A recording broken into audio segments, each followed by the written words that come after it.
Welcome to Ancestral Health Today, evolutionary insights into modern health. Welcome to Ancestral Health Today, a podcast providing evolutionary insights into modern health. I'm Todd Becker, and we're talking today with Terry Wahls. Terry is a professor of clinical medicine at the University of Iowa, and through her own experience and her recovery from multiple sclerosis, she's developed a dietary framework for recovery from MS. It's called the Wahls Protocol. She's summarized it in this great book here and on her website, which we'll have links for later on. And I first saw Terry give a very inspirational talk in 2012 at the Ancestral Health Symposium at Harvard. And since then, she's given TED Talks, she's lectured around the world, and she's refined her protocol, which has now been tested in several clinical trials. And the diet's based generally on Paleo Principles, functional medicine concepts, supported by research that Terry's done. And it can be customized to some extent to individual needs. And it's helped individuals with a variety of autoimmune conditions, not just MS. So thanks for joining us on Ancestral Health Today, Terry. Hey, thanks for having me, Todd. Great. I'd like to start out with your personal experience. And I understand that besides being a medical doctor and professor, you were an accomplished runner, cross-country skier, you climbed mountains, and you did taekwondo. And then somehow, at some point, you realized something was going on. Can you talk about how you first realized that you might have multiple sclerosis? Yeah, it was 23 years ago. Out walking with my wife, Jackie, a half mile from home. My left leg grows weak, dragging it a hobble home. I see the neurologist who says, this could be bad or really, really bad. And I think about the fact I've already had 20 years of worsening electrical face pains that start here coming down to my jaw. And, Todd, actually I'm praying for a fatal diagnosis because I don't want to be disabled.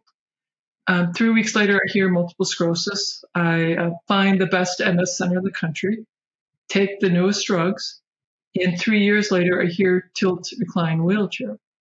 I take a reclining wheelchair, right? You were tilt reclining because it's totally my core muscles are weak. I have severe fatigue, and I treat my disease aggressively. So I move on to mitochondria, which is a form of chemotherapy. That does not help. Then I move on to Dietary, the new biologic drug that was just out. That does not help.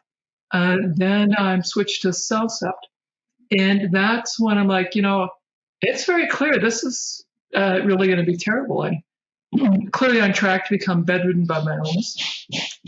And I decided to start reading the basic science. At first, I'm looking for more drug studies. Then I start looking for supplement studies. And I decide that mitochondria are what drives disability. Now, I should back up a little bit. I've been a vegetarian for 20 years, and my neurologist had mentioned the work of Lauren Cordain. And so 2 years into my diagnosis, after a lot of prayer and meditation, I went back to eating meat. And so that was a really big deal. So Lauren Cordain, who wrote about the paleo diet, so you started out sort of on a paleo path. On a paleo path, I continued to decline, so there's no grain, no legumes, no dairy. I'm still getting worse. I'm like, well, who knows how long it's going to take to recover. At least I'm doing something. That's when I start reading the basic science. I decide mitochondria are the driver, and I create a supplement cocktail for my mitochondria. And it slows the speed of my decline. And I'm very, very grateful. What put you onto the track of mitochondria? So you were doing paleo and something led you to mitochondria. What was it about mitochondria that made the connection with MS? Well, when I was reading the animal studies, I was looking for studies with shrinking brains, shrinking spinal cord. So ALS, Huntington's, Alzheimer's, cognitive decline, dementias, and progressive MS. And mitochondrial dysfunction was a constant across all those diseases. So I thought, and no one was talking a lot about mitochondria for MS yet, but I thought it would make sense to me that mitochondria were key, and at least that was something that I could target. So, I slowly add in more supplements that are useful for my mitochondria. I can tell, actually sort of interesting, after 6 months of doing my mitochondrial cocktail, I got disgusted, like, okay, I'm really not that much better, and I quit. And 36 hours later, I could not get out of bed. I was just really could not function.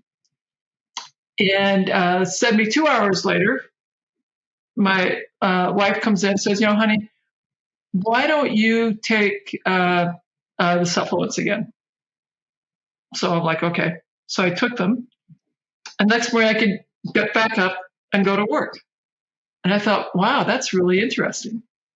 So 2 weeks later, I did the same thing. What supplements are we talking about that you were taking? So at that time, it was creatine, carnitine, lipoic acid, coenzyme Q, and B vitamins. And it was super interesting in that, the next day I'm back to my usual level of fatigue. I could get up and go to work. And now, mind you, I'm still in the tilt recline wheelchair. So, but I thought, wow, that's really interesting. So 2 weeks later, I stopped everything. And at 36 hours, I can't get out of bed. I'm exhausted. Even more exhausted than usual. It's hard to function. I wait by 72 hours. Then I take my supplements again. And the next morning I can go to work. And so I think, hey, I'm learning stuff that my neurologist is not telling me. And I'm very excited. I'm much more into scanning the literature. I'm a member of the Institutional Review Board, so I'm reviewing research every month. And I tell the review committee that please send me all of the human brain-related studies. So I was getting more and more comfortable reading the research. And over the next couple of years, I'm still declining, albeit a little more slowly. In the summer of 2007, my chief of staff tells me he's going to assign me to the traumatic brain injury clinic. I have to start in January, about 6 months. And he describes the job. I won't have residents in the clinic. I'll be part of a multidisciplinary team, and I'll have to examine the vets myself and write the notes. So you were working all this time as a doctor. Oh, fortunately, I had had cognitive decline. So, the residents would see the patients, and I would staff, and they would discuss the cases, and I would staff them. And I would review studies for the IRB for clinical trials. So I'm still working. I'm beginning to have a little brain fog. And I think this was my chief of staff, John's way of saying, Terry, I don't think you can do your job. We're going to put you in a job that you can't do, so you'll have to take medical retirement. But, I think now in retrospect, I think God was whispering in his ear to put me in that job because 2 weeks later, I reviewed a study with electrical stimulation of muscles. And that was used for people who had been paralyzed who would never be able to walk again. And so I wondered, could that help me? I did a quick search. There's only 212 papers. Didn't take me that long to read all those abstracts.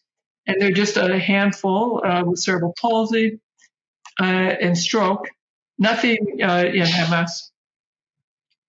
But I convinced my physical therapist to let me have a test session, and we added it to my physical therapy. Then at that same time, I discovered the Institute for Functional Medicine, and they had a course on neuroprotection. So it was all about the mitochondria. So I was super excited. I had a longer list of supplements. which I added. And then I had this really big aha, Todd. And now in retrospect, I laugh at myself that it took me this long to have this aha. What if I redesign my paleo diet based on this long list of supplements I was taking? And I said, like, where are these nutrients in the food supply? Really key point, because you were doing a paleo diet and you were taking handfuls of supplements. And the question is, could you get everything from food, right? Do you have to take tons of supplements? Yeah. And then I was also recognizing that our food is much more complicated than the supplements.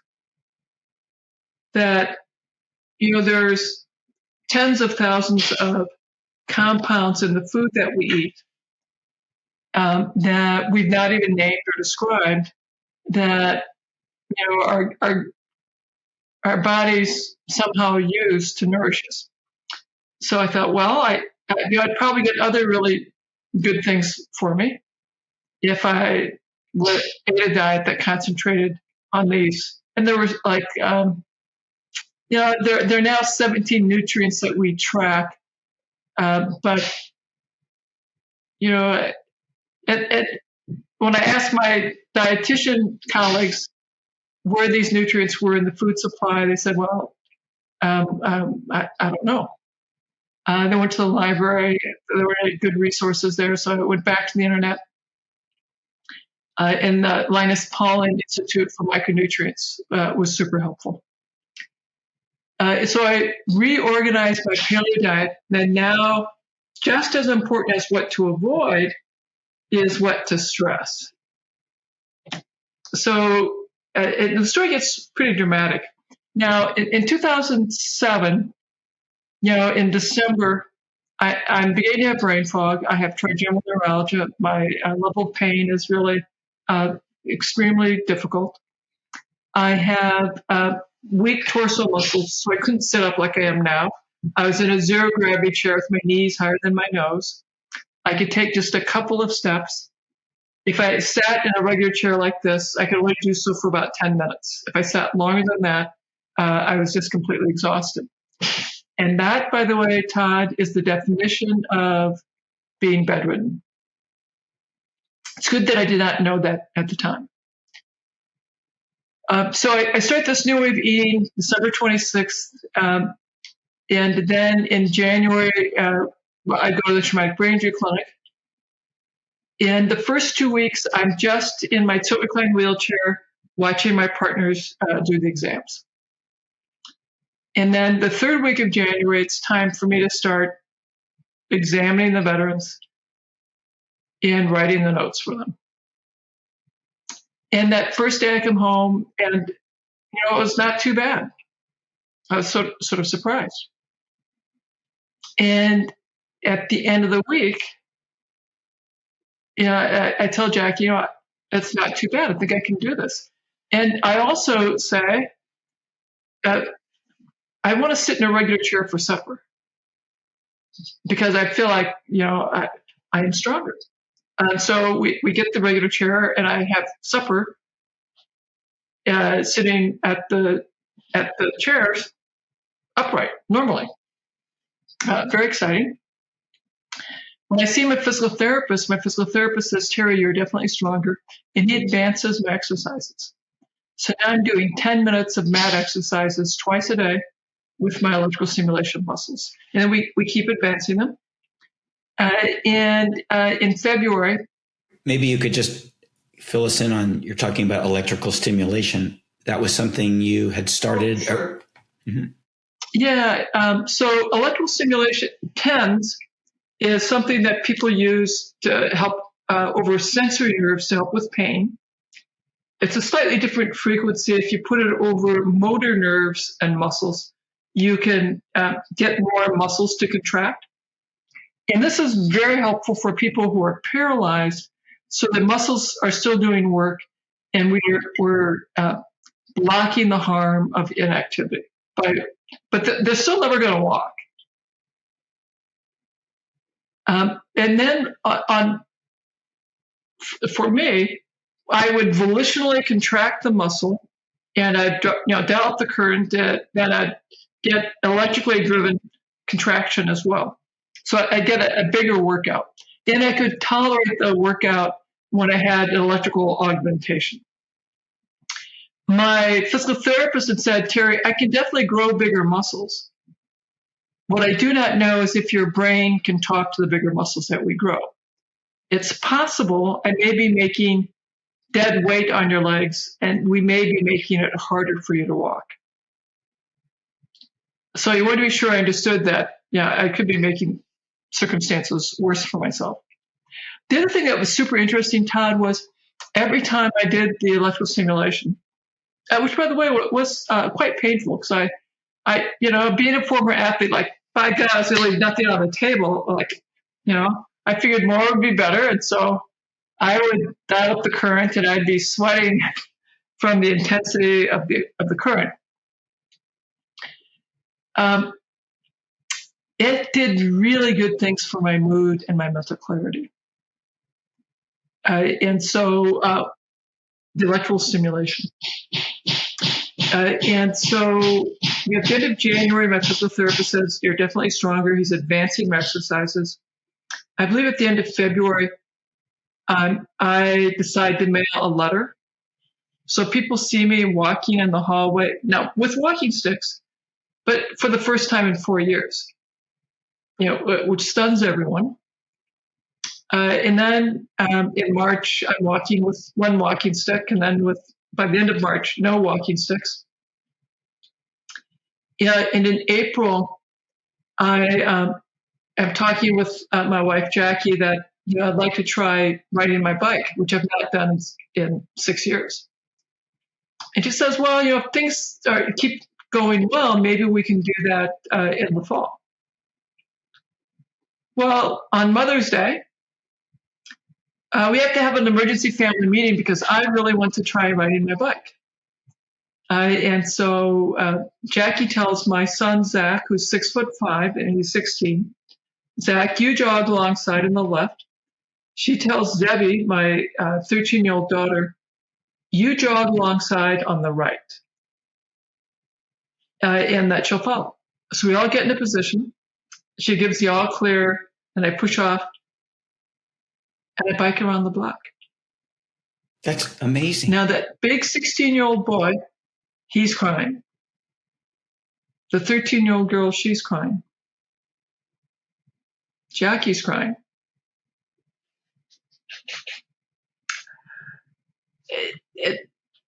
And when I relive that moment, I cry, even now, because you see, Todd, when you have progressive MS or a progressive neurologic disorder, one of the things you do is you let go of the future.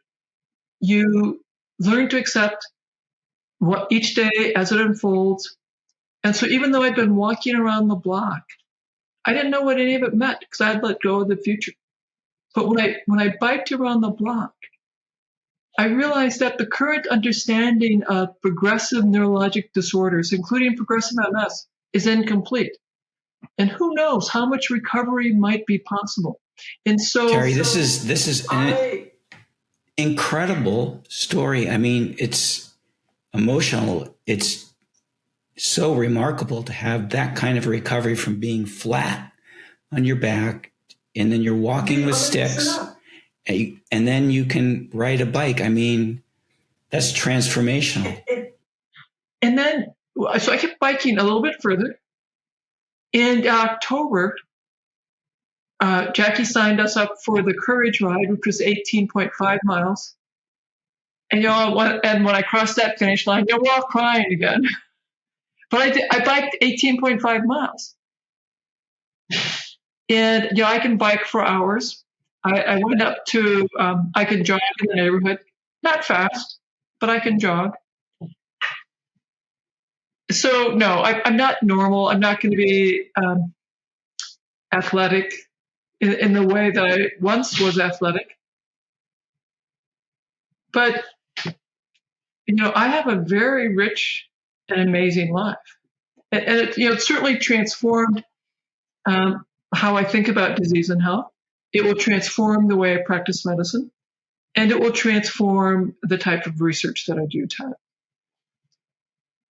and I've really made it my mission that I want everyone with multiple sclerosis and a systemic autoimmune condition to be told, yes, we may have FDA-approved drugs that we can offer you, but just as important is addressing your diet and lifestyle.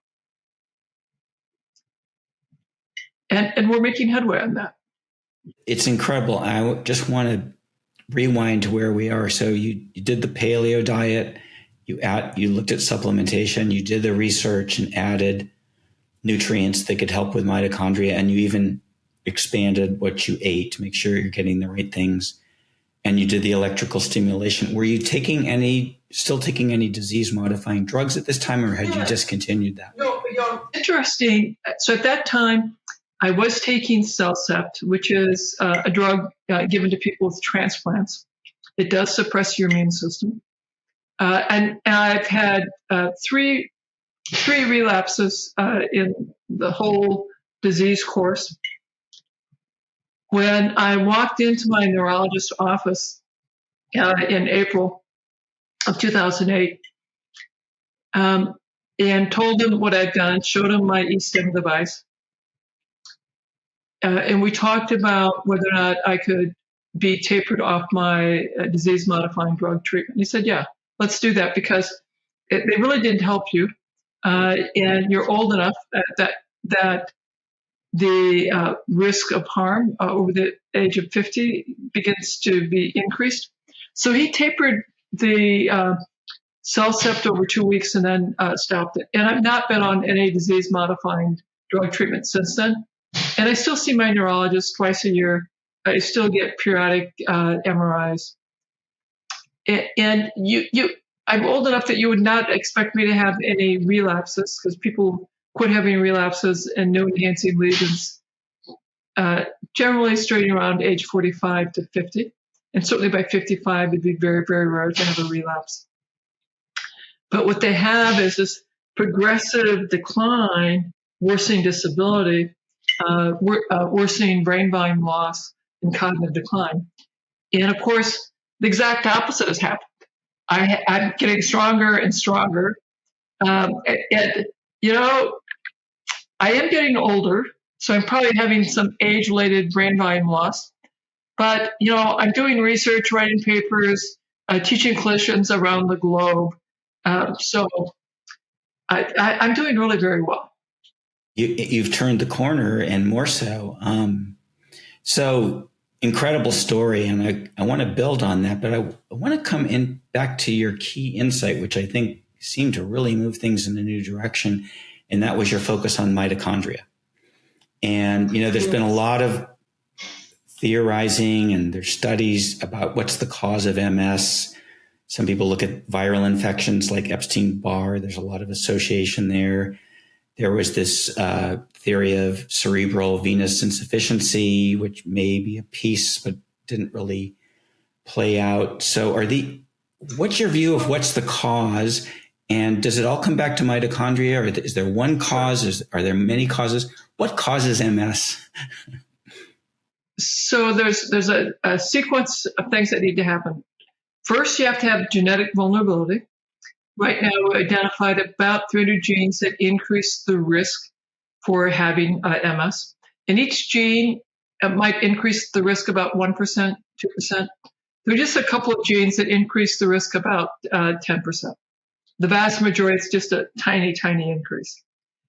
Then step 2 is having an infection. And there are 16 different microbes that increase the risk for having MS or another autoimmune disease. And Epstein-Barr is one of them. So is the coronavirus. So is strep, staph, Lyme disease. And again, there are 16 microbes that have been identified. So step 1, step 2. Step 3 is developing a leaky gut. And step 4 is all those other environmental factors. Diet, physical activity, sleep, stress, social connectedness, being lonely, toxin exposure, your overall gut health, the microbiome, the microbes you have in your gut, on your skin, in your mouth, on your genitals, in your vagina. All of those factors will either let the disease be very mild or very severe and aggressive. So the list you just gave sounds like a list that could apply to many autoimmune diseases, maybe all of them. Many autoimmune diseases. And so this approach would absolutely work. And clinically, we see this approach working very well for things like rheumatoid arthritis, inflammatory bowel disease, systemic lupus, Hashimoto's, Graves' disease, psoriasis, any of those autoimmune skin disorders. There are 80 plus systemic autoimmune diseases, and using this framework would be very helpful. Now, it's not a matter of I'm going to do diet, lifestyle, functional medicine, ancestral health principles, or I'm going to do conventional medicine, disease-modifying drug treatments. You can do both. You can decide that, my systemic autoimmune disease is not too bad. It's fairly mild, just got diagnosed. I don't have any significant disabilities. I'm going to lean into the functional medicine, ancestral health principles and see if that will be enough. But a close follow-up, and so if it's not, then I could add the DMTs. Or you may decide that, I want to treat my disease very aggressively because I don't want to be disabled. So I'm going to do both. I'll do the disease-modifying drug treatments immediately, and I'll do diet and lifestyle immediately. But certainly everyone should be doing both. Should be doing diet and lifestyle. Yeah. So the pattern you described, you said, is not just MS, it's arthritis, lupus, it's the same pattern, but so that's the commonality. Then what makes the different autoimmune diseases different? What makes them distinctive? Well, so a concept called molecular mimicry. So the amino acid sequence, in my case, I'm sensitive to gluten, dairy, and eggs. And we know that dairy proteins and gluten proteins have amino acid sequences in those food proteins that are also have some amino acid sequences that are similar to brain structures. And so when I developed a food-sensitive reaction, an immune reaction to those food proteins, it also reacted to proteins in my brain, which led to my having autoimmunity. And again, depending on your genetics and the food sensitivity that you develop and the infections that you've had, if there are similar amino acid sequence to the microbes, to some of your brain structures or lung structures or skin structures, when you go after those microbes, you accidentally go after your own body as well. So that's why Epstein-Barr, which has a particular motif, might cross-react with something that's going after the myelin protein. So this is the molecular mimicry, and that's different for each autoimmune condition. And it's different for each person. And remember, we're all a little bit different. Our amino acid sequences and our structures are a little bit different. Yeah, and so the concept of molecular mimicry is the food proteins and the proteins in the structures of the viruses and the bacteria. And by the way, we never completely eliminate the virus or the bacteria. I'm old enough, I have enough gray hair that when I went to medical school, I was taught that your brain and your bones and your blood and your urine was sterile. Now that we have the technology that we can look for the DNA and the RNA in all of those spaces, it's shocking. My brain is not sterile. Nor is my blood or my bones or my urine. My immune cells are keeping it mostly in check, so I stay healthy and vigorous.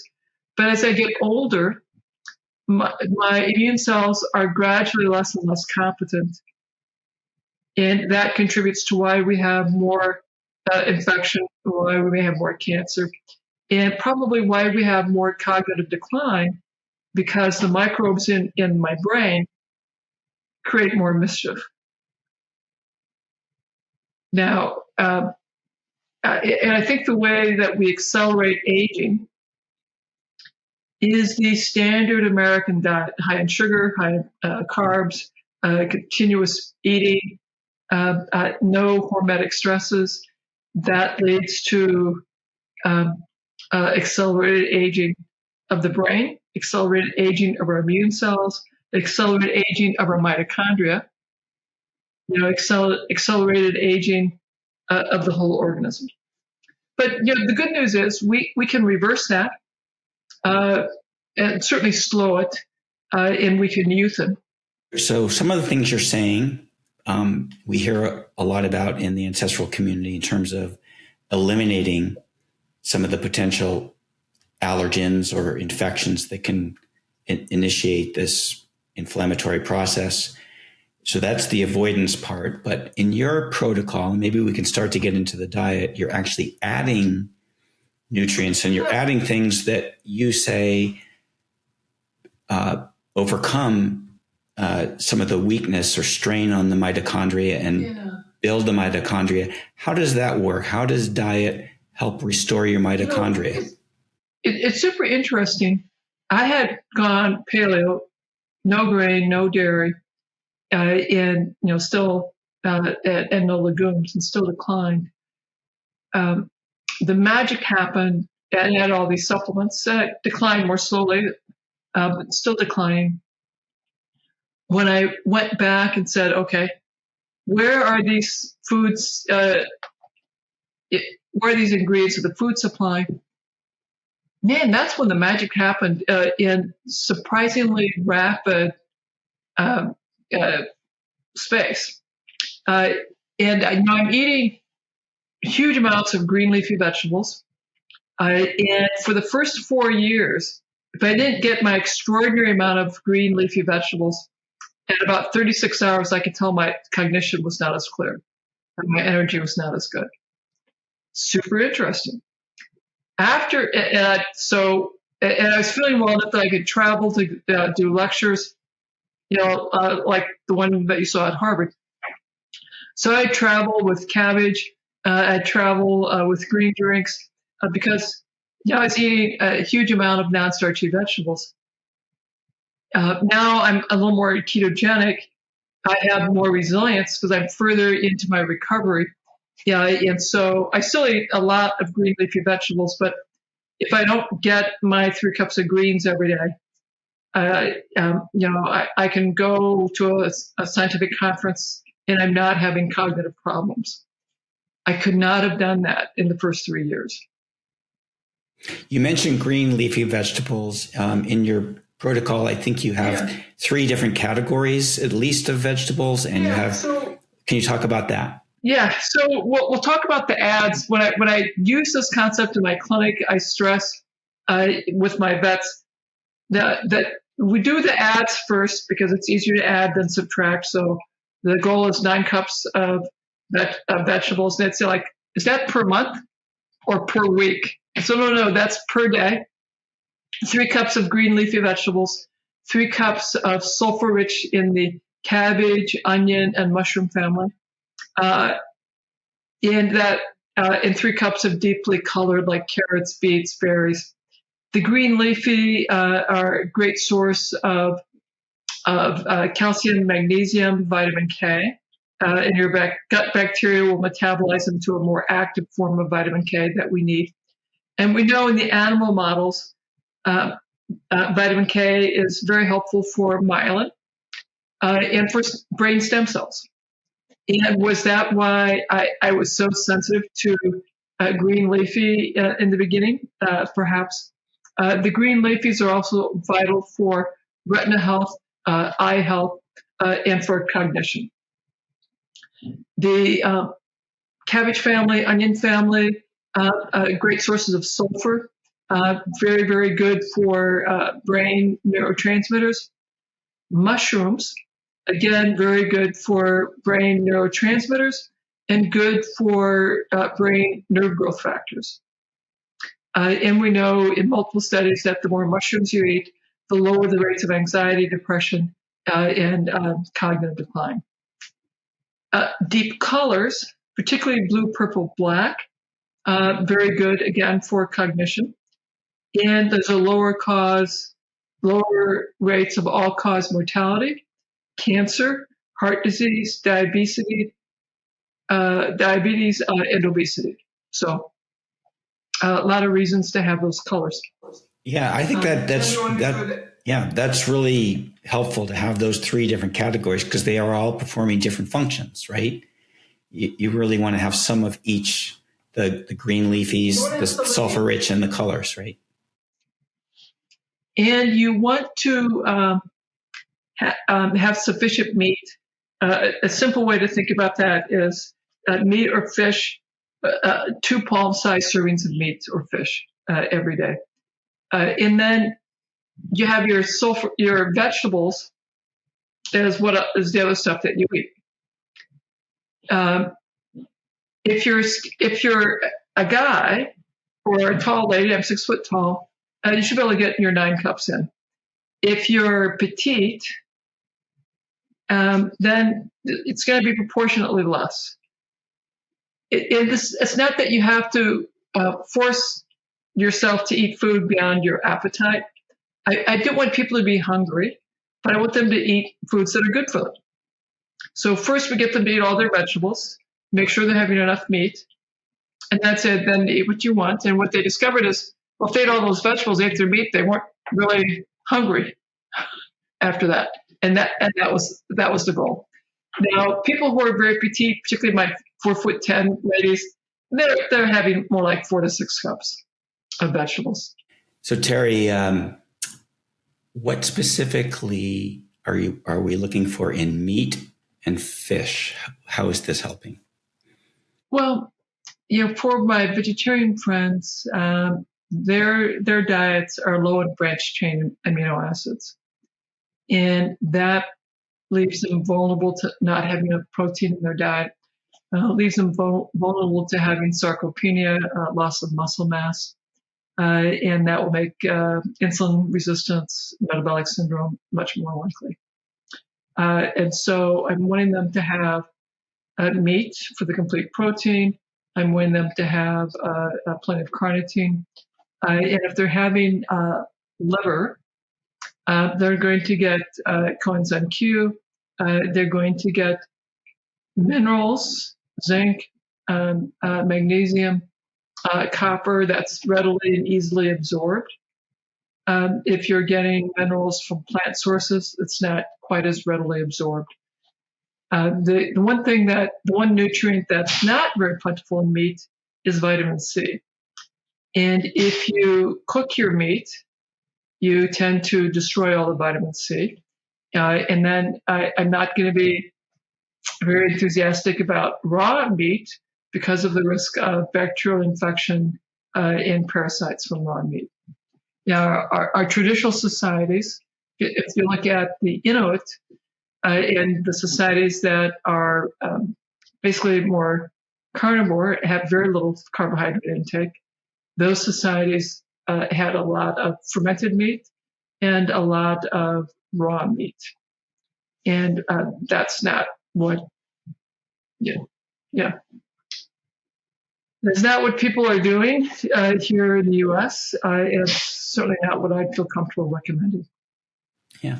So within the communities that we both circulate, the ancestral community, people who are looking at Paleolithic nutrition as inspiration, there's a lot of emphasis on grass-fed meat, wild-caught fish, and there's reasons for this, right? And there's an emphasis on liver and bone broth, but there's some people who may have an aversion to some of these foods. The cost or availability may be limited. What do you say? How can you adapt this to people who either have financial limitations or some aversion to the tastes? Actually, Todd, that is a really good point.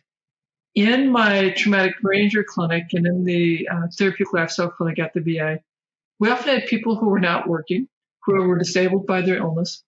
They were shopping in small rural grocery stores in Iowa, so there's some food deserts.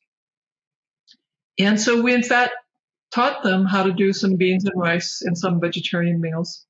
And we taught them that, at least here in the Midwest, many communities have controlled hunts to deal with the overabundance of deer. So you could get venison for free. And many folks had friends and colleagues who were hunters and fishermen, so they could access meat and fish that way. We had classes on foraging and gardening to make it more affordable. We also talked about how the biggest problem is 40% of the food in the United States is thrown away. That's shocking. 40% of the food that we buy, either the groceries, because we never get around to cooking it, or we cook it and there's leftovers, we never get around to eating them. And in the restaurants, foods are thrown away. So planning, learning how to cook, learning how to plan for leftovers so that you have a meal, and you learn how to plan for leftovers and eat the leftovers. One, it saves time in terms of I only cook like 3 times a week because it takes time to cook. So I cook and I plan for leftovers. And a lot of our folks don't know how to meal plan. They don't know how to shop. They don't know how to plan for efficient cooking strategies so they can batch cook and not have to cook every day 3 times a day. And that makes doing the Wahls Protocol much more affordable. That makes eating for health much more affordable in terms of the time burden and the cost burden. It sounds like you've done some education on this. Can you say a little bit more? Oh, yeah. So in our clinics, we would have skills classes once a week. We have some cooking classes, meditation classes, movement classes to teach people these skills, because people aren't necessarily learning how to meal plan, grocery shop, plan their menus. They aren't necessarily learning how to incorporate exercise into their daily routine. And we also had skills classes on how you grow your motivation, because acquiring any new health behavior habit requires some effort. Just as extinguishing a habit that you want to stop requires some effort, adding a new habit that you want to utilize requires some effort. So we're very upfront. We acknowledge that. And then we have, and our most popular skills classes were those about how we grow our internal motivation. And following on what you're just saying about the clinics and the information, is this available on your website and your book for people who want to learn some of these things? We have, we have a bunch of programs to give people more support for adapting the principles that we've been discussing, Todd. We have a lovely online course, the Autoimmune Intervention Mastery course, which, by the way, we did a randomized controlled trials testing. Does access to the Autoimmune Intervention Mastery course lead to reduced fatigue, improved quality of life? And in fact, it did. We randomized people to either get immediate access or wait 12 weeks, and then they got access. We followed everyone for 24 weeks. We had a masked statistician who did all the analyses and reached the conclusion. So that paper was just published. So I'm very excited. So there are a bunch of courses out there, but I'm like the only one that does any research to show that the stuff that I say works actually works. So our online course works. The Autoimmune Intervention Master course, it's been shown to reduce fatigue, improve quality of life. Then the diets that we studied, Wahls level 1, level 2, again have been shown to reduce fatigue, improve quality of life, improve walking function and hand function.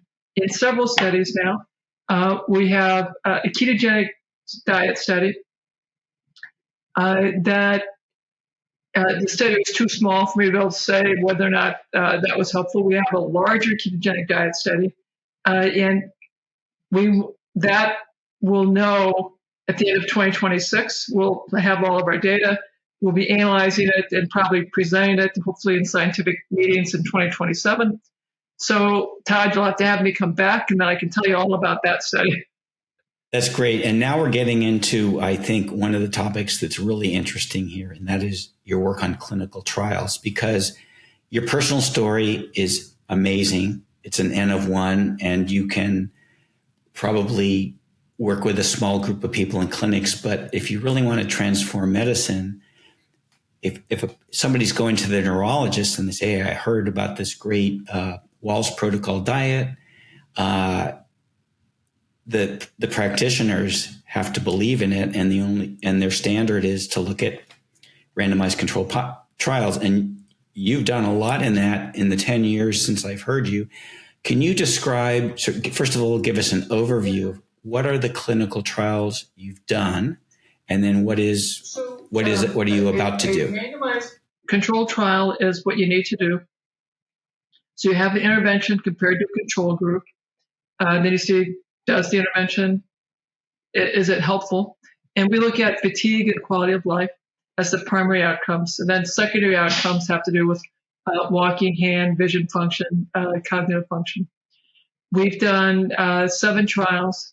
We're in our 8th clinical trial right now. In our 7 earlier trials, some variation of the Wahls diet has led to reduced fatigue, improved quality of life, and improvement in a variety of clinical functions that we measured, walking and hand function. We are presently, and then I should say, Todd, so we have a network meta-analysis that 12 studies looking at 8 diets, a modified paleo, Mediterranean, low-fat, ketogenic, anti-inflammation, fasting pattern, calorie restriction, and usual diet. There were 608 individuals in those 12 studies.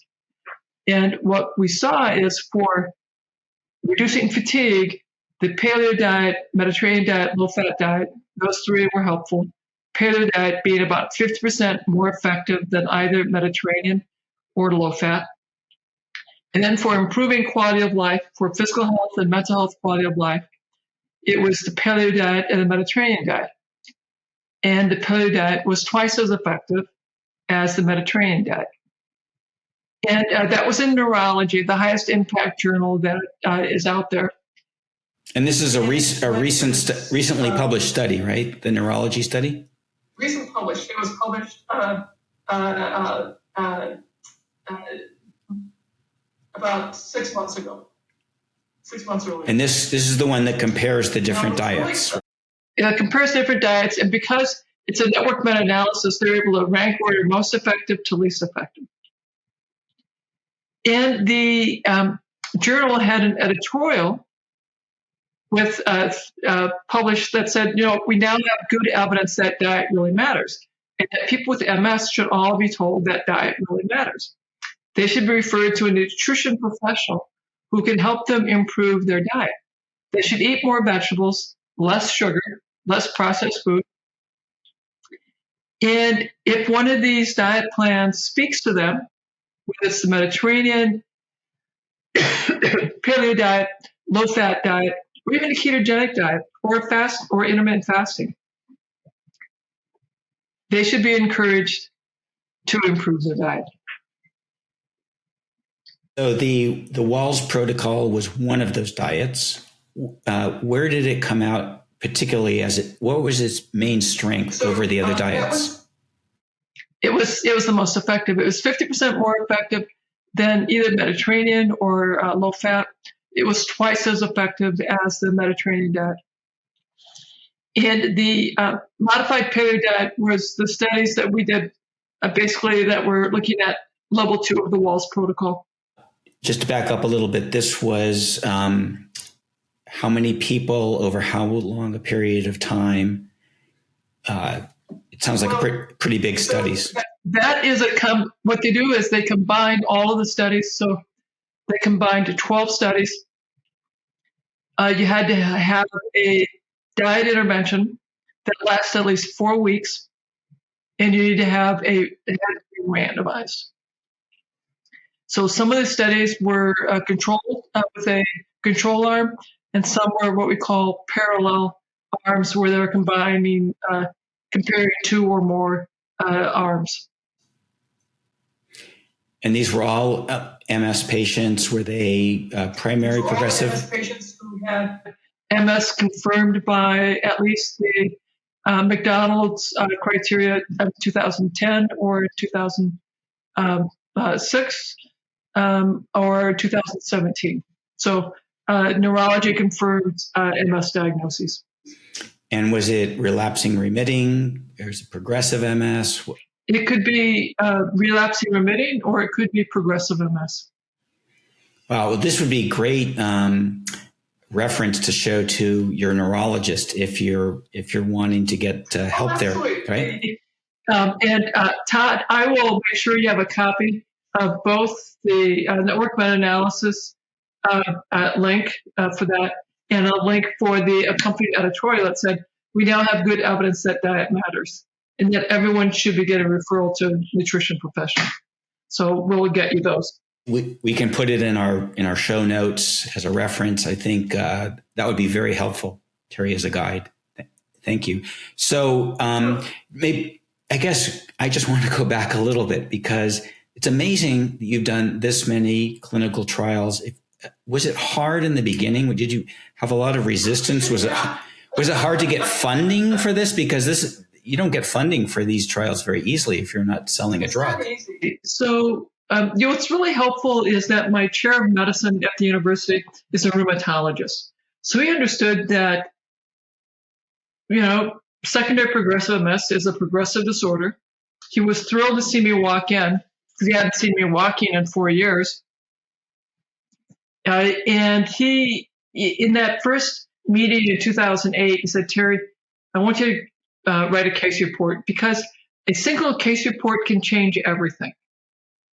It can change the direction of medicine. And so I on myself said, yes, work with your treating neurologist and physical therapist, but get that written up. So I wrote it up. And then he said, write a little case series, because by then we had my physical therapist had a little case series going. So we wrote that up. And then he said, as I'm doing all this, write up the protocol, because the next you're going to do what's called a safety and feasibility study. And I said, well, Dr. Rothman, that's not the kind of research that I do. I will get you the mentors. This is your assignment. This is what I need you to do, because what has happened is so important. We need to see, can other people do what you did? And if they do what you did, what happens to them? So he got me the mentors. It took me about a year to get the protocol written up, submitted, and with the changes that the committee that reviews research required, I was going to have to raise about $100,000.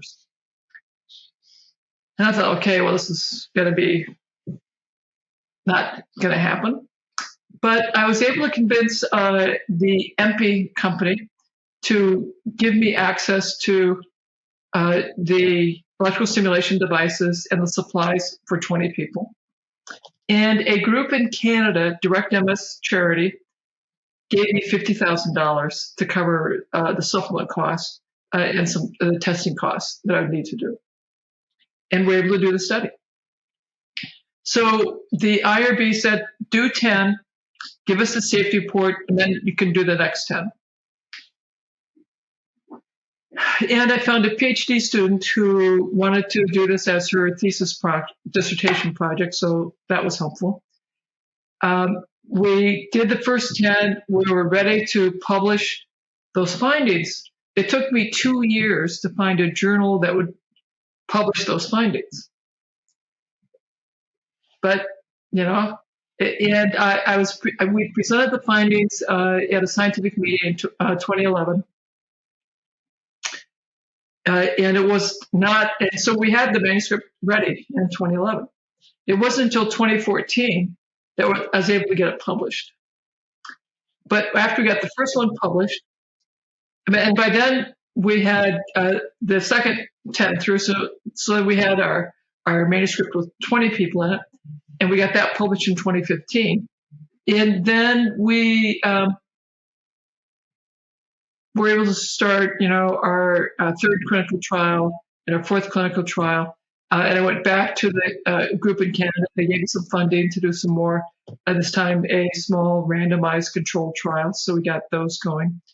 And my book came out. And mind you, I had been banned as a speaker by the MS Society because they thought my message was dangerous. I had been giving a lecture to the medical school about what's like to be diagnosed with a progressive neurologic disorder and become progressively more disabled. And it was a very, very popular lecture. It was one of the highest rated lectures in the medical school curriculum. But when I was able to talk not about progressive disability, but about the fact, I became disabled, but you know what? I now bike and hike and, there's remarkable recovery. Then my talk became controversial. And I was pulled from the medical school curriculum. And all that happened in 2009. So I just kept going where I was invited. So I came out and spoke with the Ancestral Health Symposium and talking at regional conferences where I was invited, and then national conferences where I was invited. And we're submitting our research and our posters and our manuscripts, and our work is slowly being cited by other folks. It's then my book gets a TED Talk in 2011 that goes viral, which probably annoys a lot of neurology because people are coming and say, "Well, what about that doc in Iowa?" And then my book comes out in 2014 and is a bestseller, huge bestseller. And the MS Society monitors social media, so they see that their constituents are now talking about the Wahls Protocol, diet, meditation, exercise, self-care. And they decide they have to have a wellness conference, and they want to bring their scientists and patient advocates to talk about the gaps in the research. And they track me down and invite me. And I say, well, I'll come, but you have to unban me, and I need that in writing. And they did. They unbanned me. It took a couple hours. They got me unbanned. I rearranged my schedule, so I went and helped them understand that, yes, if we're going to make diet research and lifestyle research a priority, they have to have a different way, a different set of experts review the studies, because this is a very different science than drug discovery study. They need people who do diet research, they need people who do exercise research, and who do mindfulness research to review the proposals. So where's the MS Society? Where's the MS Society on this now? I think you've given talks there. Are they embracing this? They embrace it. So in 2016, they gave me $1 million, or not me personally. The University of Iowa was awarded $1 million to study a low-fat diet compared to the modified paleo diet. So basically, the SWANK versus the Wahls diet, and that study showed that compared to the observation period, both SWANK and Wahls reduced fatigue, improved quality of life, and that Wahls was about 50% more effective than SWANK. But both were good. So if the SWANK diet speaks to you more than the Wahls diet, by all means, do the SWANK diet, because you'll be helped. If the Wahls diet speaks more, then do the Wahls diet. I think it's admirable that you've even though you're advocating the Wahls diet, you're not an absolutist, and you make room for the fact that some people may want more keto, some a little bit more vegetarian or Mediterranean, and there's some. It's a framework, right? It's not a rigid. Not rigid. It just look at it again from an ancestral health perspective. If we accept that we originated in Africa, we migrate up to Europe, have a war, 100,000-year war with the Neanderthals, assimilate them, and then go into Asia, Australia, North, South America. We eat a wide variety of foods, from a wide variety of ecosystems. Clearly, there's not going to be one diet that is the only diet that works for us. And if we look at the where we have people who have societies that people thrive to 100, there are a wide variety of dietary patterns where people can thrive to 100. There's never going to be one correct diet. There are many helpful diets. There's one terrible diet, and that's a diet high in added sugar and processed foods. So whatever progress you can make away from that terrible diet towards one of these better diets, that I'm happy to endorse that. And I also tell my tribe that if you find someone who says there's only one diet, that is the indication that person has too much hubris, and they are incorrect. There never will be just one diet. There are many diets that are helpful.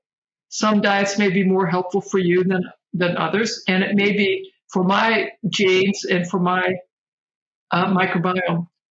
There's one or two diets that are most helpful for me, and there are 3 or 4 diets that are somewhat helpful, and there's one diet, the standard westernized diet, that is really terrible. Yeah. Well, listen, I think it's great that you went from there's a lot of skepticism and even being banned to being accepted, embraced, and now even getting an article published in a top journal like Neurology, which is top of the line, top tier. So you've definitely climbed that hill. And I guess I'd like to end by talking about where you're going next. You're recruiting for another clinical trial. Do you want to say something about that? Yeah. So we have a new trial, the efficacy of diet on quality of life and multiple sclerosis. People with relapsing remitting MS, age 18 to 70, you must be willing to be randomized to the modified paleo diet, which is basically the Wahls diet, or a time-restricted autoimmune ketogenic diet, or usual diet. So that if you're eating, let's say you're a Mediterranean diet person, you have to be willing to be randomized and that you'll go keto or paleo. But if you're usual, you get to stay on your Mediterranean. If you're already on the Wahls diet, you're like, okay, I want to be in this. And if you're randomized to the keto diet, you're like, okay, I'll go keto. But if you're in the usual care arm, you get to keep eating your Wahls diet the way you want. Key is that you have to be willing to be randomized. Our primary measure of interest is, can we reduce your fatigue, improve your quality of life? And then we'll also look at your mood, and we'll look at some functions, walking function, hand function, vision function, working memory. And then the thing that I'm really excited about, Todd, is because it's a 2-year study, we are looking at brain volume changes over 2 years. All of us who have MS, as a group, our brains are shrinking at about 1% per year or more, which is why we are at higher rates of frailty, needing assisted living, needing nursing home care. But it's my hypothesis, and this is because clinically I see very consistently that people's mental clarity improves, their mood improves, their cognition and memory improve as they implement either one of these diets. So I actually am very hopeful that I can get people back to healthier rates of brain volume loss. And because I'm giving tips to the control group on how they can, eat more of these radical things known as vegetables and less processed foods, that I expect all three groups will improve. And I think it's quite possible that all three groups will get to healthy rates of brain volume loss. Or at least, it's very exciting. I think that will be the most interesting part of the study, because the DMTs do a great job of turning off relapses. They do a great job of reducing the new enhancing lesions. They do not stop fatigue, anxiety, depression, or brain volume loss. And so if we're able to have an impact on fatigue, anxiety, memory, and brain volume loss, that is huge. I love how it's combining the subjective, the functional, and even the biometric, measures of brain volume loss. So you're actually going to be doing scans and quantifying brain atrophy. Scans are no contrast. So we have a little stronger magnet. There's no contrast. We get that at baseline, get that at 24 months. And if your medical team gives you a little Ativan or a mild relaxant so you can stay calm, because some people find it very anxiety producing to be in a scanner, it's fine for you to take your usual relaxing medication before going into the scan. Where are you in the recruitment process? Do you still have openings for people to apply? We have 100 people in. Mm-hmm. We are approved to enroll 156. So that means basically I have about 50 to go. And I anticipate recruiting through the end of this year, and probably into the first couple months of January. I'm hopeful, Todd, you can help me get another 50. I would love to do that. Can you say again, what are the criteria you have to meet? So you need to be between the age 18 and 70, have relapsing remitting multiple sclerosis, be willing to come to Iowa at month 0, month 3, month 24. You can live in Canada, the United States, or Mexico. We do have several people from Canada. I think we have one person from Mexico. And you have to be willing to be randomized. This is great. So I think you've given us the information. If people want to learn more about this study, you go to terrywahls.com/MS study. Say that one more time. terrywahls.com/MS study. That's TERRY, Wahls, WAHLS.com/MS study. And we'll be sure to put that up. It's very exciting. So I guess in the final minutes, can you say anything else about what's next for Terry Wahls? What's next in terms of projects? I think if you haven't been following me on Instagram, I think everyone should follow me on Instagram, because then you can see what I'm eating and doing. That is lots and lots of fun. And if you go to terrywahls.com, be sure and sign up for my emails, because there you get to see once a week I send out a research roundup where I discuss a couple of interesting papers that I've seen. And the things that I tend to discuss are studies that talk about things that are under our control. And that's diet, meditation, mindfulness, exercise. So what is the research showing in terms of how things under our control can influence disease progress? And again, I'll remind everyone, this is not just multiple sclerosis. This is any systemic autoimmune disease. And it's probably also true for people with a neurologic problem, Parkinson's and cognitive decline. It's been super helpful for those people as well. Do you think it could help people with ME/CFS and long COVID? So people with chronic fatigue syndrome, yes. For those folks, in general, we have them start, and they take a much more gradual transition from their current diet and lifestyle into the Wahls Protocol. So for them, we have them work on gradually adding the good stuff as they gradually remove the sugar and processed foods.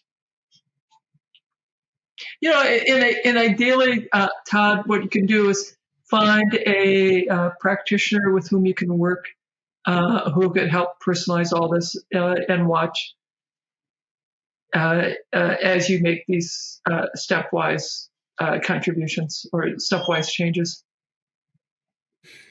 Great. Well, this has been fantastic to talk with you today, Terry.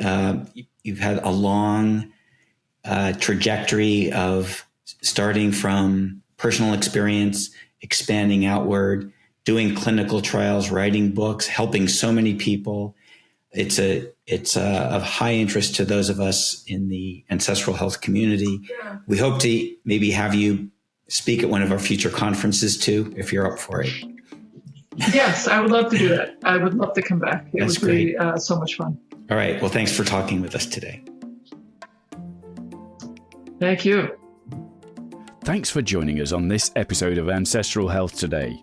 We hope you enjoyed our discussion on how evolutionary insights can inform modern health practices. Be sure to subscribe to our podcast to catch future episodes.